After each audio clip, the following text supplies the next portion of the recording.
Hi yogis, so we're going to be going through Vidasana now. It's called a brave pose. It's pretty much the same thing as Crescent Lunge, just a slight adjustment to it, okay? So you're going to start at the top end of your mat, big toes coming together to touch in that Tadasana, and then just start by taking your left leg and stepping it back, okay? The idea is to stay at the pads of the feet so the heel stays lifted, pushing it firmly toward the back wall, and then ensure you have a front knee to heel alignment. If it's not there, wiggle that foot out or maybe back it up if you need to, okay? Main option, of course, is dropping down the left knee. From there, you're just gonna reach the arms overhead, go deeper into the knee bend, but making sure that you're still able to see the big toe and the knee to heel alignment is there, okay? Lengthen up through the spine so you're not collapsing the belly or you're not dipping through the spine. Now you could either stay here, similar to that of Crescent, you're just leaning back to create the crescent shape with your body.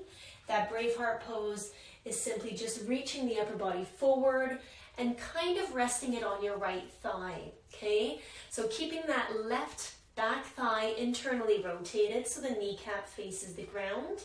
Let's take about 2 more breaths here. At any point in time, those palms can touch the ground, or you could bring yourself back up, palms to the hips. Taking 1 more breath, and then shift the body weight forward, come up to a stand, and release.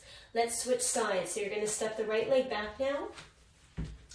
Stay up on the pad of the foot, tuck the tailbone, feel that extra lengthening sensation through the right quadricep, and ensure you have an internal rotation in that back right thigh.